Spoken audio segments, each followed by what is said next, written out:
get started, and I'll go ahead and get started with Brian Stites. Go ahead, Brian.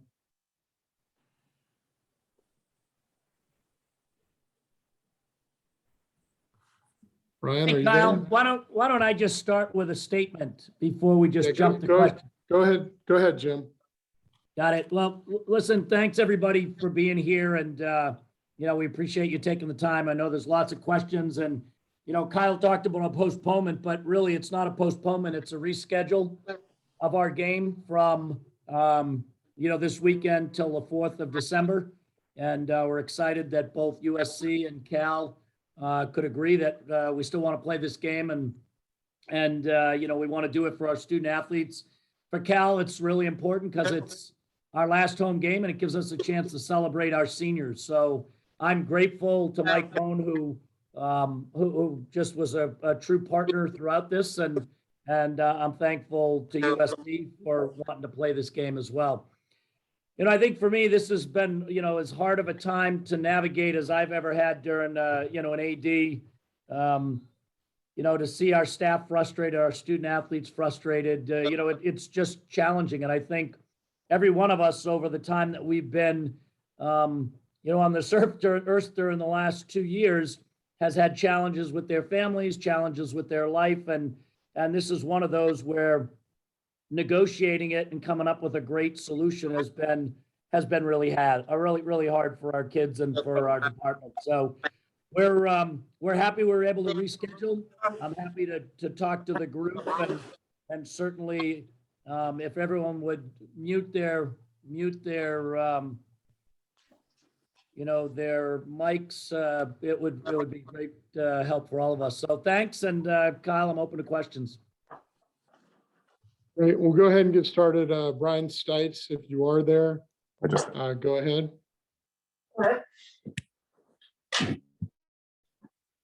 Okay, we'll go ahead and move on to Ted Ramey. Go ahead, Ted.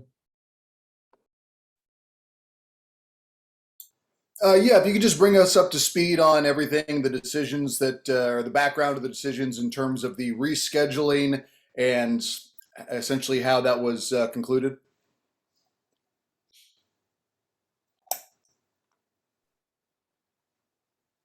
Yeah, I think as most of you know, last week, we had some indications that we had some positive tests early in the week, and working with our university health system and our Berkeley Public Health, we tested all of our young men and our staff before we went to Arizona, and we had a depleted roster when we went to Arizona. And so as we started this week, we were on a testing schedule to test our team and our staff again. And today when we tested, we had really just a few, but they were all in the same position group, and it left us with an inability to compete safely. And so, I talked to, the Commissioner, George Kliavkoff from the Pac-12. I talked to Mike Bone, and we were able to come to an agreement to reschedule the game until, for December. Okay. Ted, any follow-ups? Okay, we'll move on to Jeff Corrado from Cal Sports Report. We'll come back to you, Ted. Go ahead, Jeff. Jim, can you explain why you're able to reschedule this game? Because our understanding from the Pac-12 ruling before the season was that if a team didn't have enough players to participate because of COVID, that it would result in a forfeit. And you seem to have worked out a way to have the game still, which is great for you, but I'm unclear about why you're able to do that. Yeah, no, if you look at the rule, it's really at the commissioner's discretion.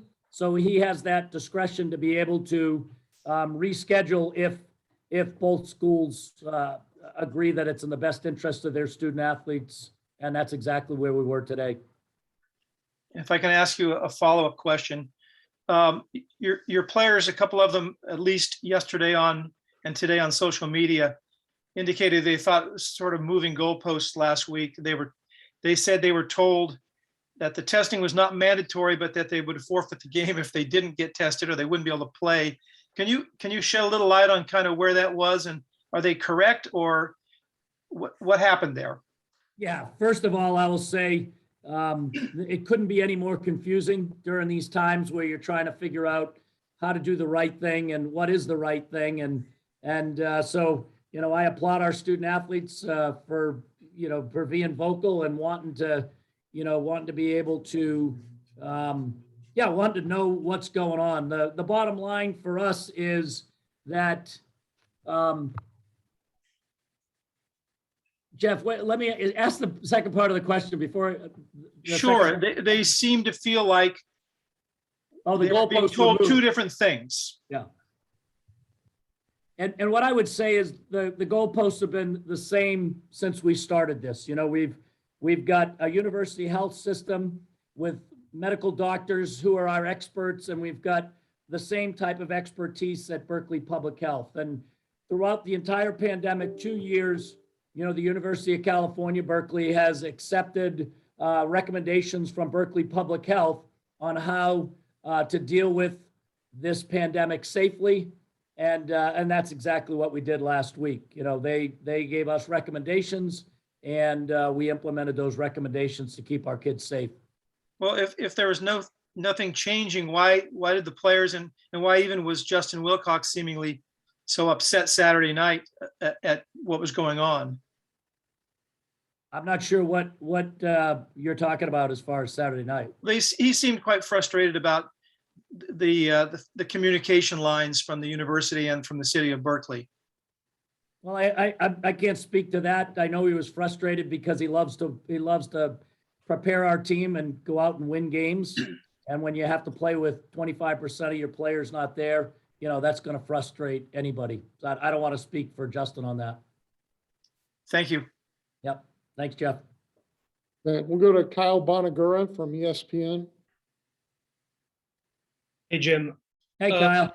One of your players today, Luke Biquette, said that a representative from UHS, I'll just read his tweet, told us we could be arrested for refusing to test as vaccinated individuals with no symptoms. Do you have additional context for that discussion that you can provide with us? And my understanding also is that was a players only meeting in which those comments were made, and coaches were not allowed to take part. And so I'm wondering why coaches weren't allowed to be in that meeting with the players in addition. Thanks. I think what we did yesterday was give our university, the university health system, a chance to explain to the kids without coaches there, so they felt like they could ask any question and really be able to get a sense of why this is so challenging. And so that's exactly what we did.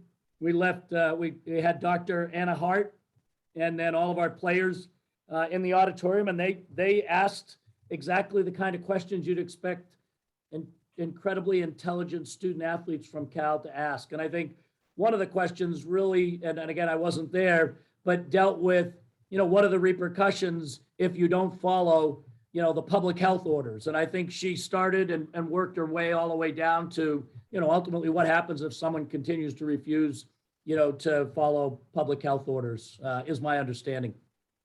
So she did say arrest, though. That word was used. I have no idea. Like I said, I wasn't in there.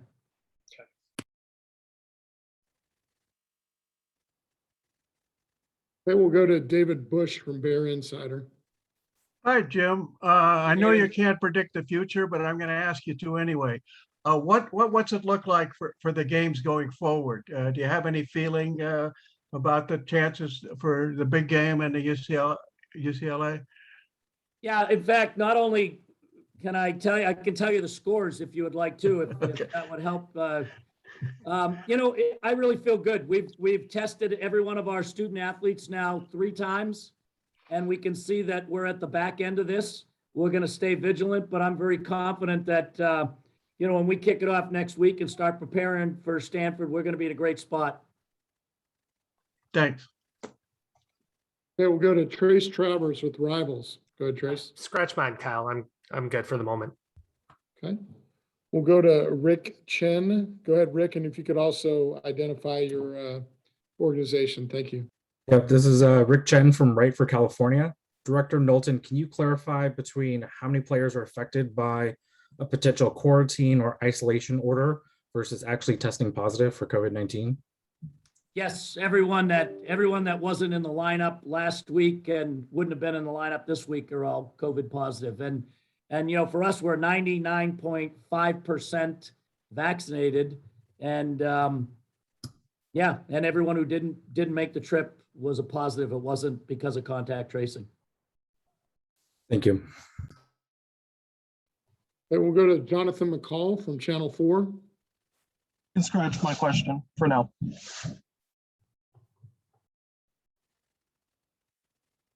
Okay, we'll go to Alex Schultz from SF Gate. Hey there, Jim. I want to follow up on what Rick was asking. So, I mean, you're 99% vaccinated. I think this is partially a public health concern, and I think people are curious about it. Is this so? Am I understanding correctly that a quarter of the football team, despite being vaccinated, tested positive for COVID? And I would assume, is there any more information you can give the public about asymptomatic symptoms? How many folks were actually feeling ill after their vaccine versus not? As I think the story is taken on more than just sort of the sports angle at this point. So what I could tell you is probably, and I guess I would need my medical staff here to tell you, you know, who was asymptomatic versus symptomatic, because, you know, what happens is the contact tracers that work for Berkeley Public Health are the ones who talk to each of the individuals. So I really couldn't answer that. Did this affect the coaching staff? Is there any more information you can give about how widespread this is? I mean, this is a fairly large outbreak and one that I don't think I've heard of within the college football realm to this degree, especially among a group of folks who were this vaccinated before. Yeah, no, the coaching staff, we've also tested. We tested them all again today. And, you know, there were several on the coaching staff last week. We didn't have any further members of the coaching staff positive today. And yeah, I mean, that's where we are right now. I have one last question. I appreciate it. There was not a lot of communication before today about some of this. And I think that led to a lot of confusion about what was going on, whether this was a contact tracing issue, whether it was 24 positive tests. Why did both Cal and, I know you can't speak directly on Berkeley Department of Health, but from your communications with them, and I assume there were some, why did you guys wait until today to clarify that situation? Do you think maybe it would have helped perhaps to have talked about it earlier? Yeah, I think any time you do the Monday morning quarterback, you can look back and say it could have been better, easier. We're very protective of, you know, the information. It's medical information. So we try to make sure that whatever we talk about, it can't be then triangulated to figure out who we're talking about, right? Because each one of our student athletes and each one of our coaching staff, you know, has the right to privacy. And so, yeah, I think we went through this. It was happening on Friday and Saturday, and we were, you know, Thursday and Friday really is when it really was happening. And we hopped on a plane and went to play a game. And then we did sort of an assessment afterwards, tested everyone today, and now here I am. We'll go to Andrea Nakano from Channel 5. Hi, Jim. You talked about this earlier, but can you clarify? You said that there were orders from the health department. So is it testing mandatory or is it not mandatory? Or is this something that the university has implemented on top of the city of Berkeley's health orders? Andrea, can you explain, you know, mandatory testing? I think, you know, what we get from Berkeley Public Health is the guidance.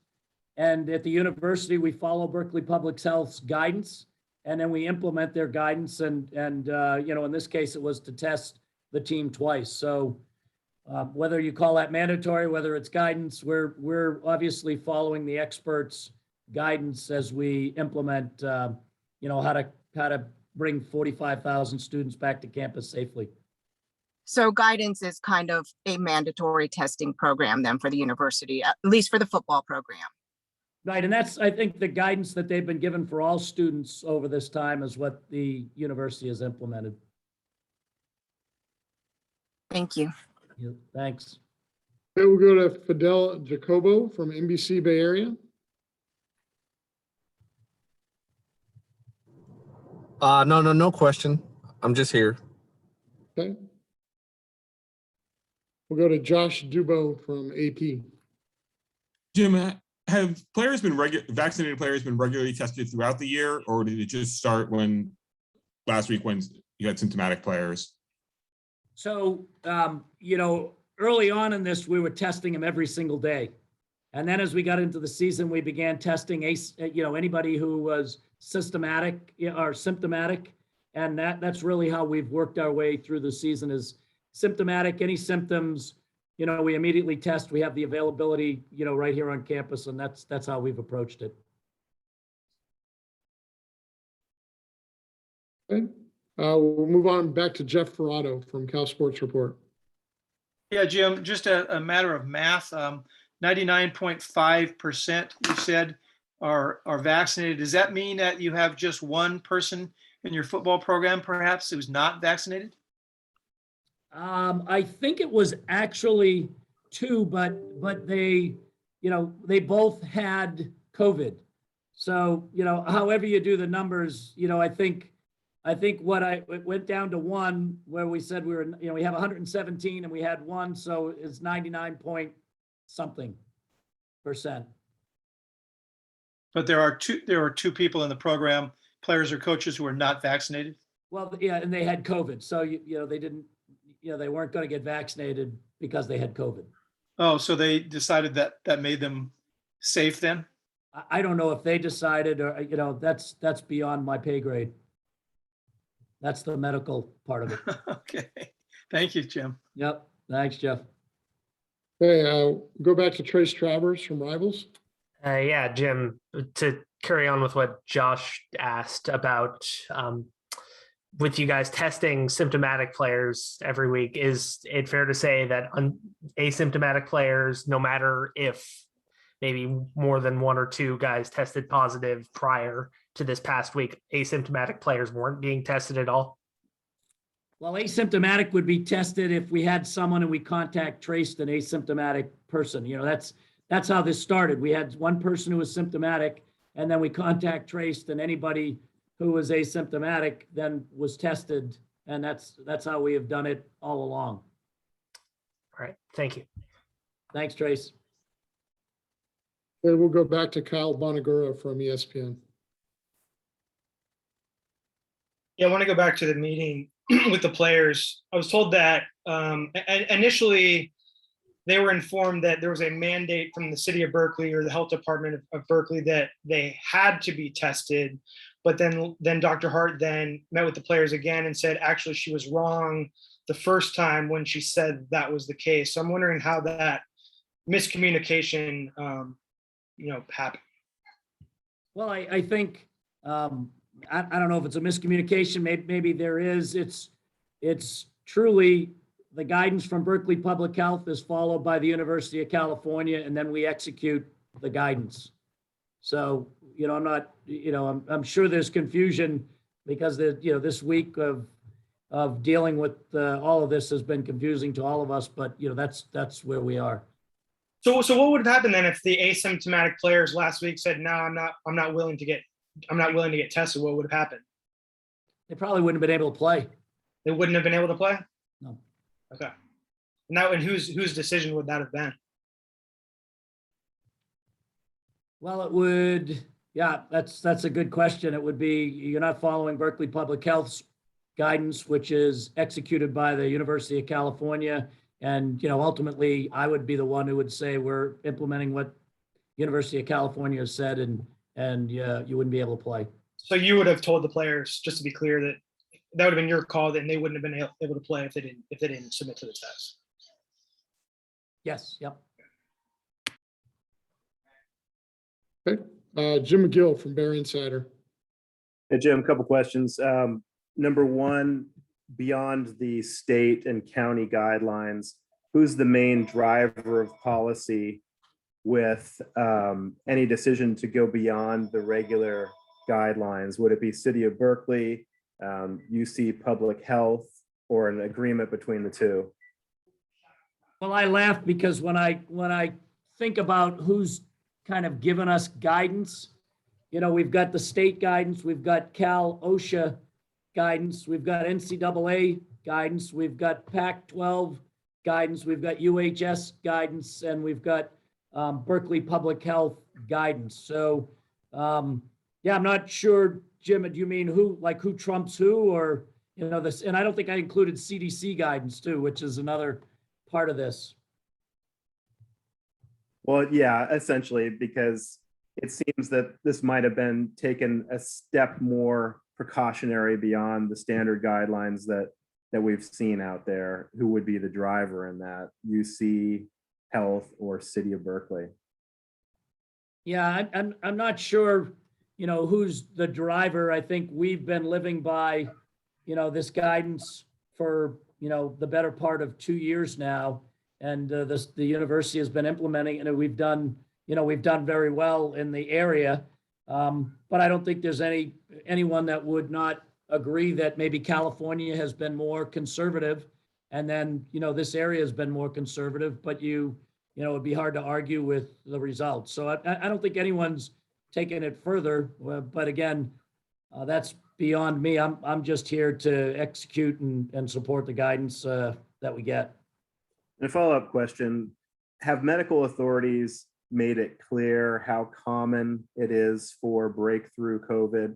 Because I was listening to a post-game show on KGO after the Cal basketball game, and they're talking about this. There's no way that this many people were vaccinated if we had this many positive results, which to me doesn't seem to be very knowledgeable. It seems to be that breakthrough is very common. Did they give you guys guidance on that? No, they haven't said whether this is common or uncommon. I think Berkeley Public Health wanted to continue to investigate in their contact tracing to see if, this was something beyond the Delta. I'm sure they're going to try to look at everything. I think what you'll find is if people are asymptomatic, and there's no reason that they're being tested. For us, we're in a very controlled environment with doctors and trainers, and we've got testing, and I think someone who's asymptomatic, who's just out in the general public, would never know that they ever even had COVID unless they did a test after the fact, did an antigen test maybe to determine that. So, I don't think we really have a good handle on that. And if we were testing all 45,000 students and then all of the staff here at Berkeley, we'd probably have a better idea. But that's not been part. We've been just doing sample testing. Okay, thanks. And we'll go back to Rick Chen. And Rick, if you could again, please just remind us of your media outlet. Thank you. Yep, it's Rick Chen from Right for California. Rick. Director Knowlton, have you been asked by any agency or any authority to test non-football student athletes?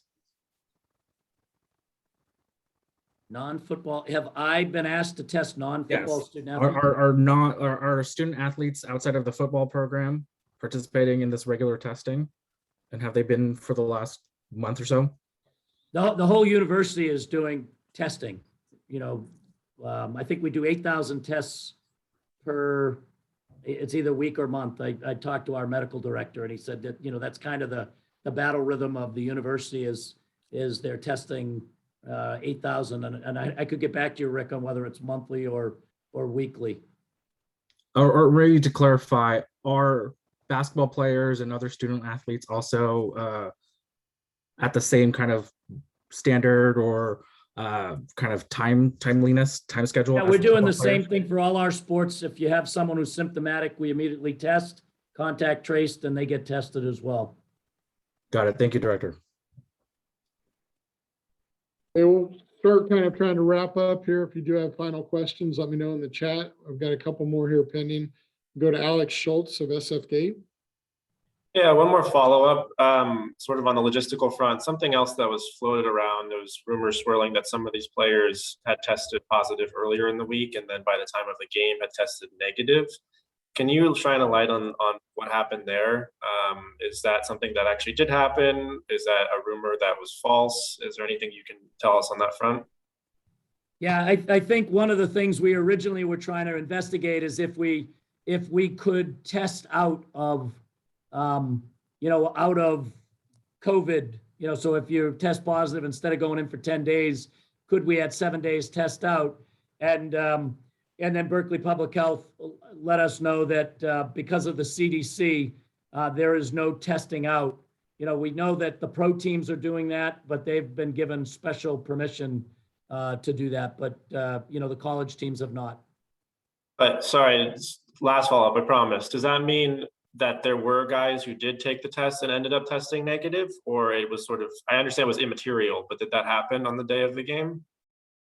No, I don't think we tested anyone on the day of the game, no. I would have to check with our testers. I mean, I did not hear of that on the day of the game. I don't even think we did any testing on the day of the game. Because they wouldn't have been able to get on the plane to go down to Arizona if they hadn't tested negative. Sure, sorry, I meant even the day before or whatever, just like in the immediate lead up, if there were players who had tested positive and then ended up testing negative right before. Yeah, it's a good question. I don't have that answer. I do know we originally tested a few, but yeah, it's a good. I don't want to say anything that I'm not sure of. Okay, we'll go to Kyle Bonagura from ESPN. Yeah, I was told there was some speculation among the team and staff that the PCR test that they took could have tested positive, even though they were no longer, potentially infected with the virus. That there was like a pretty stringent determination for how it's positive, which is kind of a lead into my actual question. Is a lot of this is kind of outside of all of our expertise here, Jim. Like none of us here are doctors. Wondering if the athletic department could make someone from University Health Services available to ask some of the more medical oriented questions to get a better understanding of the processes that are in place. Yeah, I have a hard time making my dog sit at night, so I don't know who I could make from the University Health Systems. I think I would leave that to Kyle and Herb to see if they would want to be available. Why would it be? Also, I'm going to push back on that a little bit. Why would Kyle or Herb have a better shot of getting some I guess a working relationship there than you would as the athletic director? Oh, I have a great relationship with them too. I'm just saying, usually scheduling interviews or press availability is not, my strong suit. Okay. I'm trying to manage 30 teams and 930 student athletes and 300 employees. So I have two experts that help when we're trying to set up press availability. All right. I'll follow up with them after then. Yep, perfect. And of course, they'll come to me and ask me to help, and I'll make a phone call, but those are my guys. So that's kind of what I was saying, right? It's going to get to you. That type of request is going to probably go through you anyway. So absolutely. Well, guys, thanks everybody for taking the time, and certainly we're here to